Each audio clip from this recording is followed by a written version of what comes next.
औज़ुबिल्लाहिमिनश्शैतानिर्रजीम बिस्मिल्लाहिर्रहमानिर्रहीम। अस्सलामु अलैकुम नाज़रीन, मैं हूं Ali Rizwan, international yoga coach और आयुर्वेदिस्ट, और आप देख रहे हैं हमारा यूट्यूब चैनल लाइफ हीलिंग।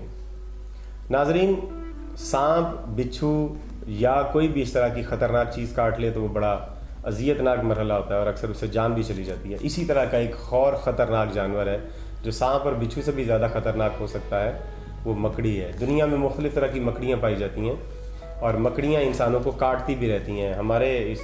हम जहाँ पर भी रहते हैं वहाँ पर हर जगह पर मकड़ी मौजूद होती है। कुछ मकड़ियाँ बेज़रर होती हैं और कुछ मकड़ियाँ बहुत जहरीली होती हैं। जो मकड़ी जितने बड़े साइज़ की है वो उतनी ज़्यादा जहरीली होती है।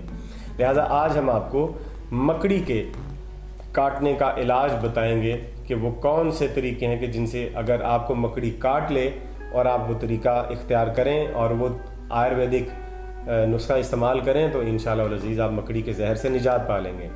देखिए, मकड़ी का काट लेना, अगर तो मकड़ी बहुत बड़े साइज़ की है, ट्रिंटोला साइज़ की, आपने फिल्मों में बहुत सारी देखी होंगी ऐसी मकड़ियाँ जो सिर्फ ऐसी फिल्में जो मकड़ियों पर ही बनी और उनके जहरीले असरात पर बनी हुई हैं। अगर कोई ऐसी मकड़ी काट लेती है और जिस जगह पर वहाँ पर काला स्याह धब्बा पड़ जाए साथ, या वहाँ से काले रंग का खून निकलने लगे, अगर आप काटे तो काले रंग का खून निकलने लगे, तो इसका मतलब है कि मरीज़ अब इससे बच नहीं सकता।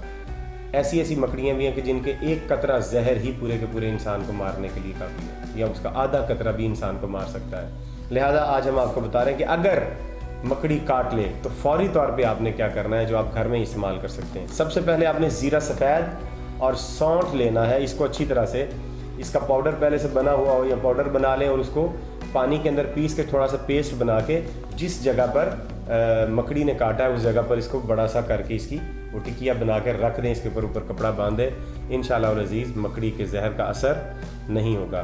दूसरा जो तरीक़ाकार है वो खुश्क केंचुए वो मिल जाते हैं। आपने तो ज़िंदा केंचुए देखे होंगे ना जो बाहर चलते फिरते हैं। पंसार से या किसी भी बड़ी दुकान से, पंसार की बड़ी दुकान से खुश्क केंचुए मिलते हैं सूखे हुए। वो खुश्क केंचुए लेके उनको भी पानी में अच्छी तरह से पीस के उसका भी जो लेप है वो भी आप अगर मकड़ी के काटी हुई जगह पर लगा दें तो इंशाअल्लाह वल अज़ीज़ वो जो मकड़ी का जहर है वो असर नहीं करेगा। तीसरा जो तरीक़ाकार है वो सफ़ेद चूना, जो दीवारों को वाइट वॉश करते हैं, सफ़ेद चूना लेना है, उसके अंदर लीमू का रस डालना है और वो जब लीमू का रस उसके अंदर डाल के वो जो चूना है उसका पेस्ट आपने उस मकड़ी गजीदा जगह पर या जिस जगह पर मकड़ी ने डंग मारा है वहाँ पर लगा देने से मकड़ी का जहर बेअसर हो जाएगा और मरीज़ की जान बच जाएगी। इसके बाद आप आगे कुछ और अमल भी कर सकते हैं। जैसे ये कि वहाँ पर एक, जब आप अच्छी तरह से ये पेस्ट रख दें तो वहाँ पर आप एक बड़ा कट भी लगा सकते हैं किसी भी तेज़दार ब्लेड से या किसी कटर से, ताकि वहाँ से खून बाहर निकलने लगे। जब आप वहाँ पर कट लगा देंगे और खून वहाँ से बाहर निकलने लग जाएगा तो जो मकड़ी का वो जहर है, या सांप या बिच्छू की दफ़ा भी आप ये कर सकते हैं, तो वो जो जहर अंदर गया है वो फ़ौरन वहाँ से खून के ज़रिए से बाहर आना शुरू हो जाएगा।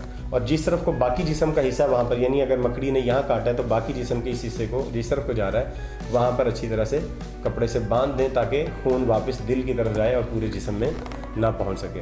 तो उम्मीद करते हैं कि आपको ये वीडियो पसंद आई है। अगर पसंद आई है तो इसे लाइक कीजिए, शेयर कीजिए और चैनल को सब्सक्राइब करके बेल का आइकन दबा दीजिए। और अगली वीडियो तक हमें इजाज़त दीजिए। खुदा हाफ़िज़।